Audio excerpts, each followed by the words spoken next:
Hi there, good morning.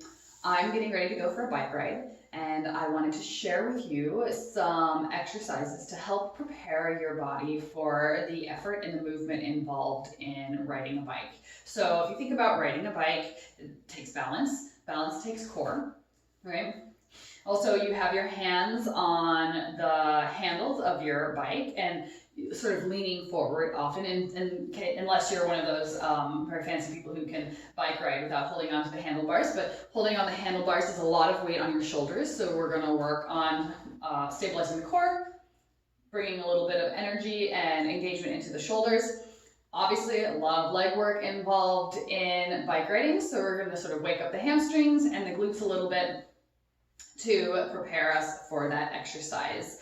I think that having a really dynamic range of movements and ways of exhilarating your body is really great. So like, I am a yoga practitioner, but I also do things like hike and bike and garden and rock climb, and I do weightlifting, all sorts of things to try and get that broad dynamic range of motion and sort of help inform my yoga practice through these different modalities. Like, I'm signing up for a dance class, for example. So enough about that.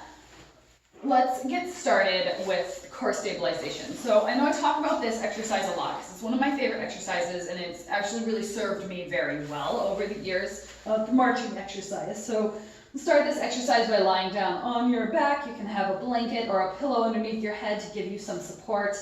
I like to start off to engaging these muscles by practicing that shushing sound. And in previous videos, I've talked about the shushing sound. So I'll just place my hands on my body here, take a full breath in, and shh.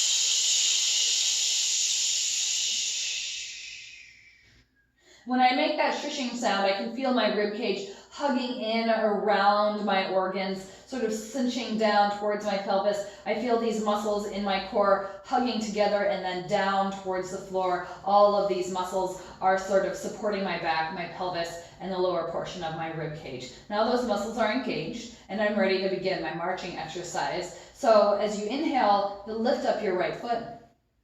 Maybe hold it up there for 5 seconds and then bring your foot back down. And then on your next inhale, you'll lift up your left foot. Hold it for 5 seconds. And then bring your foot back down. Sort of alternating sides here with your breath. And notice that I'm not lifting my feet very high. So just really just taking the weight off of that foot.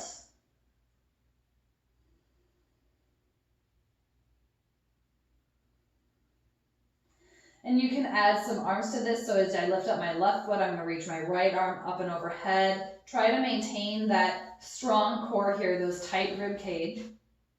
And then I'll bring my hand and my foot back down. Lift my foot, lift my opposite arm. So a little cross lateral engagement here.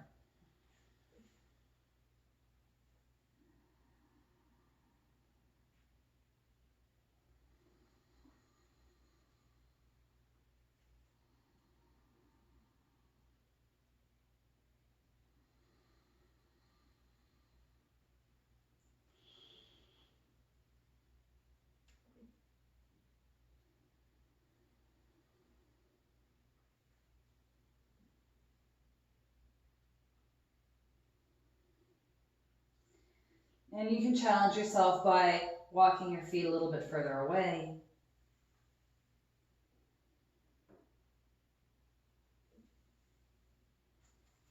Without letting your tummy pop, without letting your ribs pop.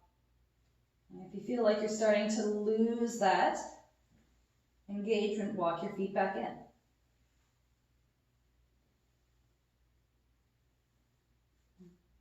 And some days I do this exercise very methodically, 5 times on each side with just my legs, and then 5 times on each side with opposite leg and arm.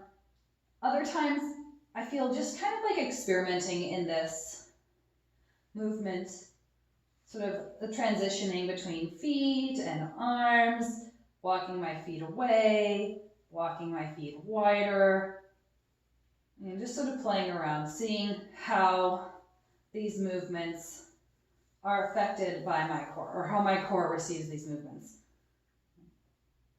And when you're finished with that experiment or your sequence, whichever one you choose.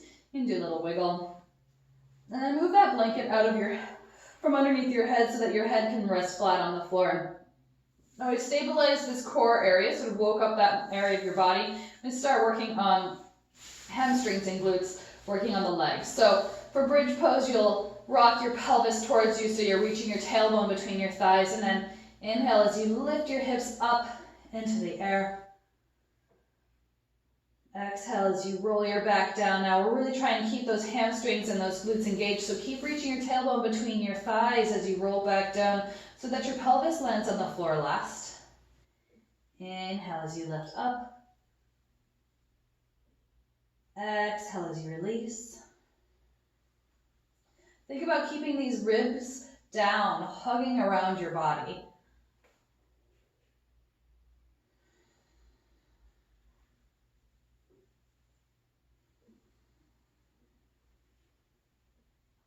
And you've probably seen in a couple of my other videos, there's all sorts of different ways of playing around with bridge pose. You can lift up one leg, and then the other leg.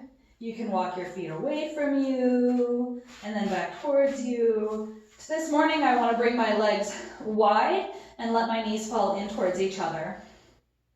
Okay? And then as I inhale, I'll bring my legs wide again, and then exhale, squeeze my knees in towards each other. So I'm still lifted in bridge here, but moving my femur around in the hip socket, and I can feel that as I bring my knees together, the inside of my thighs engaging, and then as I bring my knees wide, I can feel that more engagement in my glutes and the outside of my pelvis. So this is just bringing the effort in more dynamic range in my thighs and hips. So I'm not just waking up the muscles in the back of my legs, but I'm also waking up the muscles in the side of my pelvis here on the inside of my thighs.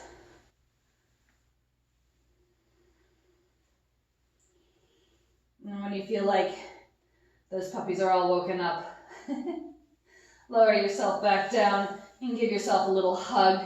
Oftentimes just doing this little movement with your knees in towards your chest can sort of stretch out these muscles, help them relax. And then we'll transition to hands and knees to start to engage those shoulders. So I'm just going to do a really simple cat pose here. Start with a neutral spine. And then as I exhale, push the floor away with my hands and start to round my back. So I'm really spreading apart my shoulders, stretching out between my shoulder blades. And then as I inhale, come back to center. Exhale, push the floor away, round your back. Keep really pushing that floor away here. Inhale, come back to that neutral position. And do this a few more times. I'll even do this like 18, 20 times. And if I get really sort of, bored with this movement, I might try with just one hand.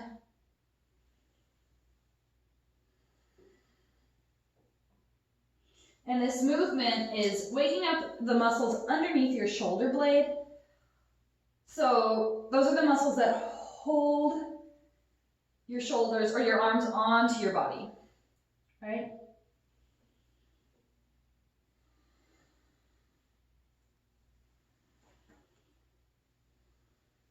And what this will do is give your upper body a little bit of strength to hold yourself up on a bike. Now, when I saved up all that money to buy my bike about 12 years ago, the guy who sold me the bike told me, when you're riding, make sure your shoulders are away from your ears. Don't let your shoulders hike up towards your ears. Riding your bike is supposed to be sort of a fun and relaxing experience.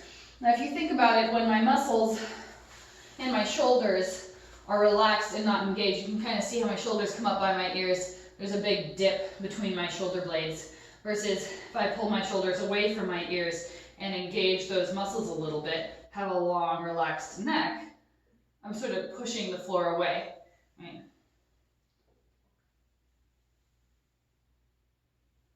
So experiment with this. You can even practice, releasing those muscles underneath your shoulder blades by scrunching up, kind of like a vulture maybe. You might imagine a vulture would take this posture and then pushing the floor away.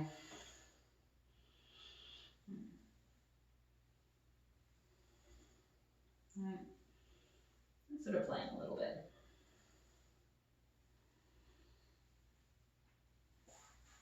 You can try to keep that arm engaged as you reach out in opposite directions with your hand and your foot. This is not only strong for your shoulder, but also good stabilization for your core.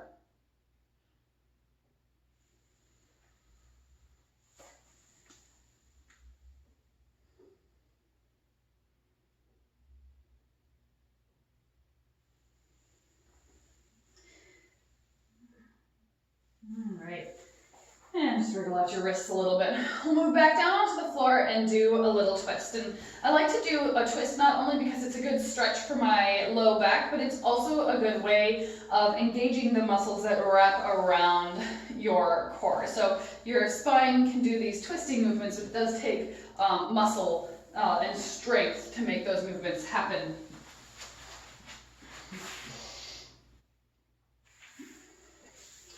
So when you lie on your back, bring your knees in towards your chest and reach your arms out to the side and let your knees rock over towards your right elbow.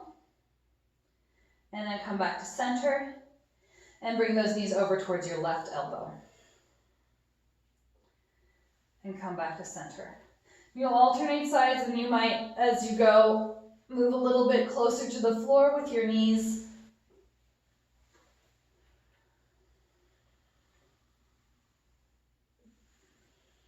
And you can even turn your head in the opposite direction of your knees, so to bring that twist further up your spine.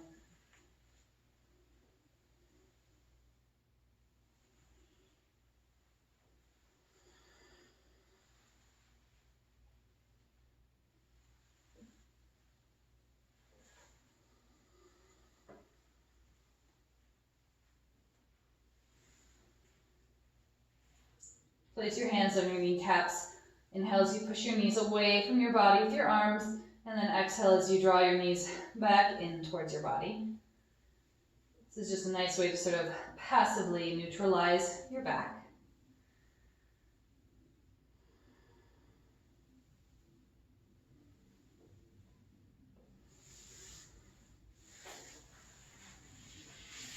And then I feel pretty ready to start riding my bike.